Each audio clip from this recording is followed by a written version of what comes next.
Man, this entrepreneurship journey has just been so crazy. You know what I mean? I just remember the first business model that I started being like an event company. I don't even know if you could call it an event company.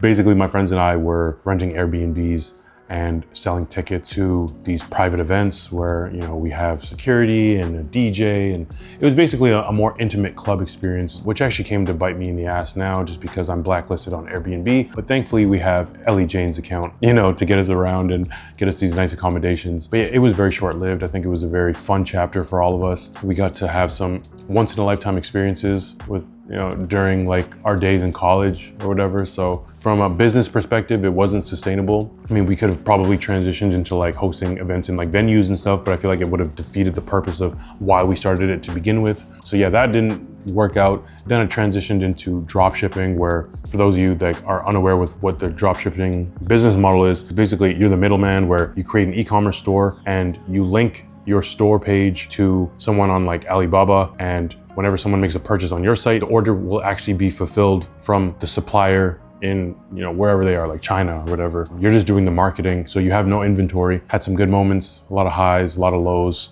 but just wasn't sustainable either. It was right before the pandemic, so as soon as the pandemic hit, I had a lot of unhappy customers who weren't getting their products on time. I didn't continue with it, not only because of the pandemic, but because it was a business model that I didn't really enjoy all that much. I thought it was just something I dreaded, honestly. But it did open my mind to what was possible, which I think within the game of entrepreneurship is huge. Like acknowledging your own belief system, making money online for the first time really opened my mind to what it was that I could accomplish and what it was that I wanted to pursue. So that didn't work out. And then I actually got into sneaker reselling. I actually invested in sneaker bots. And for those of you guys that are unfamiliar with what sneaker bots are, they're basically just automated softwares where you can purchase products that are typically limited to one per customer in bulk. You remember like when PS5s dropped, it was like strictly like one per customer. Like you could go online and buy like 7 or 8 or 10, you know, during one drop. And that applied to sneakers as well. But there was a lot of work involved and of course, a lot of physical labor as well. But I think the biggest bottleneck within that business model was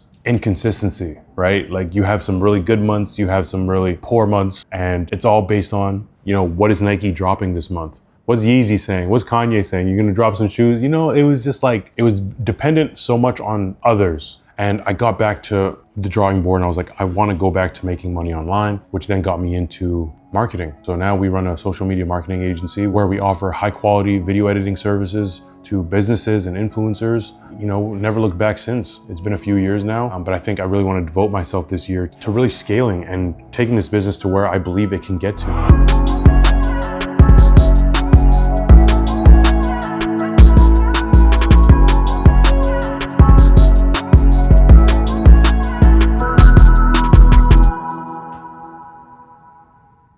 This has to be one of my favorite cribs. What do you think, Ellie Jane? Yes, definitely. Ellie Jane has discovered the Airbnb hack, okay?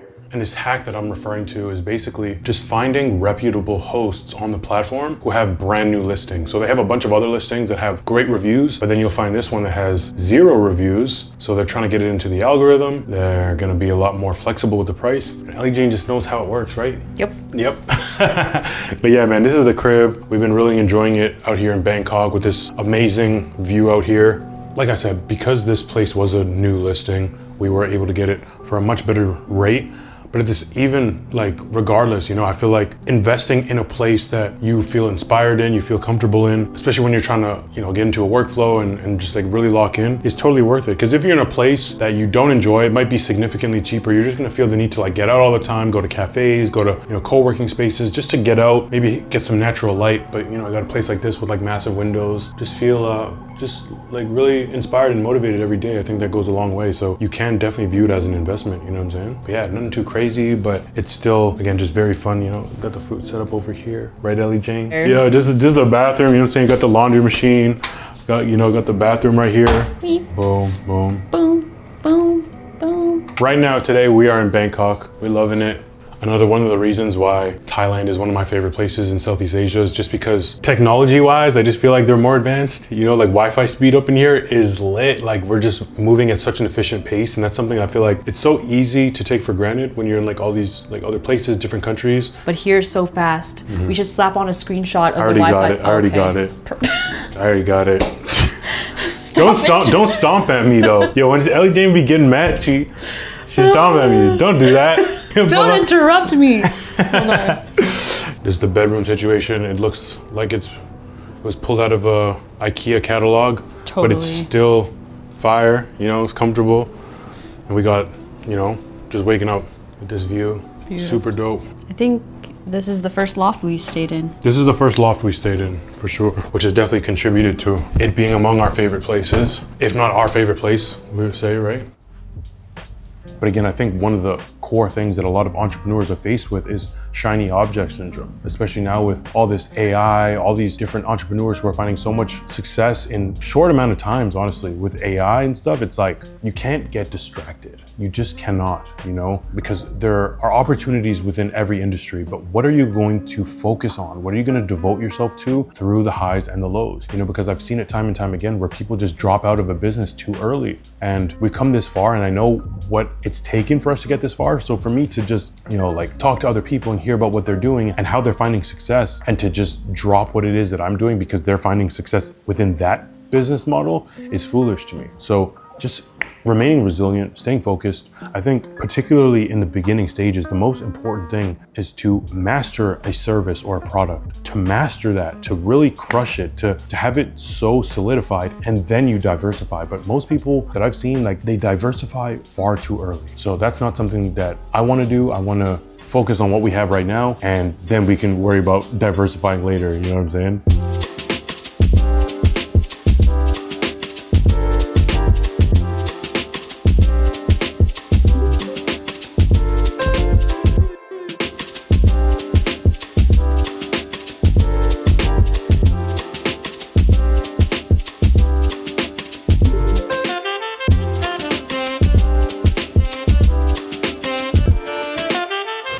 It's a restaurant in a bus. That's crazy. Bro, see, that's what happens when you go to these nice fancy restaurants with the art food that looks amazing, but you have a lot smaller portions. We just left, like, still a little bit hungry. Yeah. But So it's all good. We found this market though. it was right across the road. Durian over there too.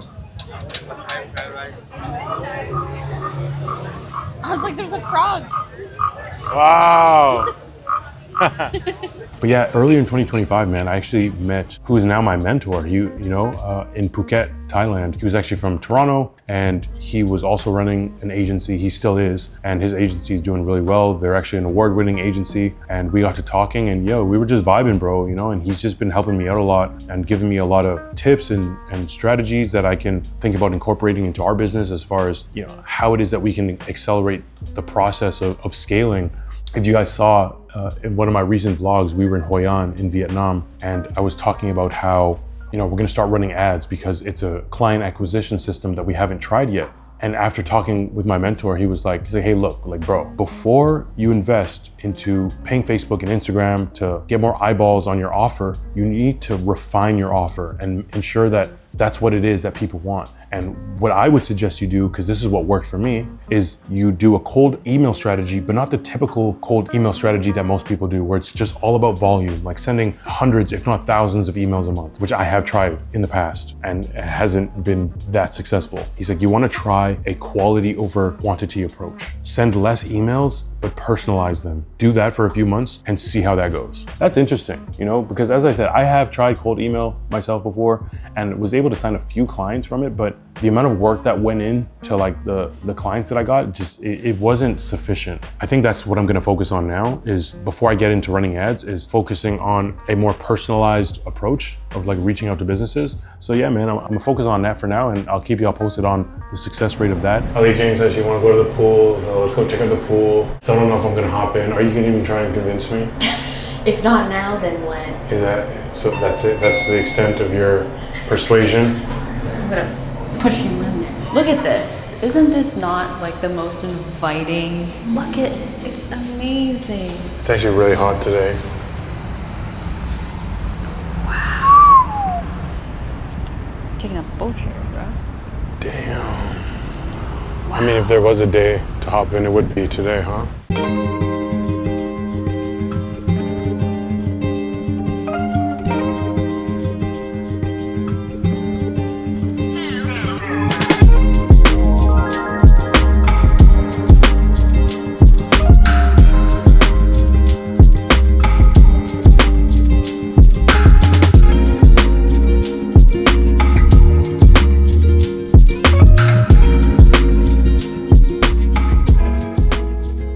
And I think one of the other things that I've been really focused on recently is just freeing up more of Ellie Jane's time. She spends a lot of time working in the business as a video editor herself. When we actually first started the business, she was our first editor, you know? And then we started to get more busy, and then that's when we started to hire more video editors and expand our team. I've been really trying to acquire more talent so then we can free up more of her time. One of our biggest clients actually over the past 14 to 16 months, I would say, Ellie Jane has been editing for them, not exclusively, like she will get help from time to time, but for the most part, she does edit for them. I've been putting a lot of video editors through trials. And I think one of the main things that I've learned within recruiting talent is that you want to seek potential and not perfection. Some of our editors who have been with us like from the beginning, you know, to see how far they've come is mind-blowing to me. To see how far Ellie Jane has come as a video editor is mind-blowing to me. So it's just about not only the skill set, but the persona and the attitude that the people that you're recruiting have. Because if you can get a better gauge for who they are as a person and not just their skill set alone, of course the skill set is crucial, but it's not the only thing. You can find a lot of gems, bro. Like seriously, you can find a lot of gems. Potential over perfection. And another thing that I learned is that if you pay peanuts, you will hire monkeys. That's period, bro. If you want quality talent, you gotta pay for it. If you wanna pay like $2 to $3 an hour from some editor in India, that is the quality that you will deliver to your clients. But it's like, what is your value proposition? What type of quality are you trying to propose to your prospects, to your clients? If it's a quality service, if it's a high ticket offer, you need to have something to back that up, and you back that up with high quality talent. You get what I'm saying? Nonetheless, it's been an exciting journey. I think entrepreneurship in and of itself is a journey of personal development because your business is a reflection of you. So to see the amount of growth that we've been able to demonstrate thus far only excites me. And I think more than anything else, I'm just driven by curiosity. You get what I'm saying? Like just being able to wonder like how far you can take it. You get what I'm saying? And allow those things to manifest and unfold in front of you is just very gratifying. So let's keep it going.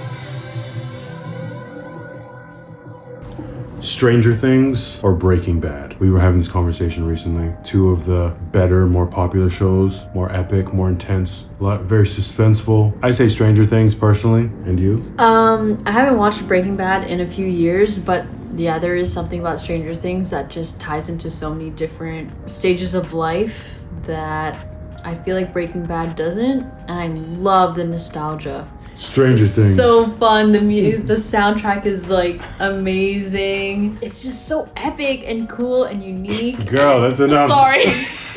KT fell asleep, so we're gonna try to watch it again today. Yeah, I know, it's so funny. We were just out here boosting the show, but yeah, I was a little sleepy. I tend to fall asleep from time to time, but you know what I'm saying? That's just what it is. But yo, thank y'all so much for watching. We definitely really enjoyed Bangkok this second go around. You know, this is our second time here, but it's been a completely different experience, and we're still gonna be here for another couple of weeks, so make sure y'all tap in and stay tuned for the next video, you know what I'm saying, and you can roll us out. Give the video a thumbs up if you Can you speak up? Give the video a thumbs up if you enjoyed. Hit the subscribe button for more, and we'll see you guys in the next video. See you on the next video, man. We'll still be in Bangkok though, so see you.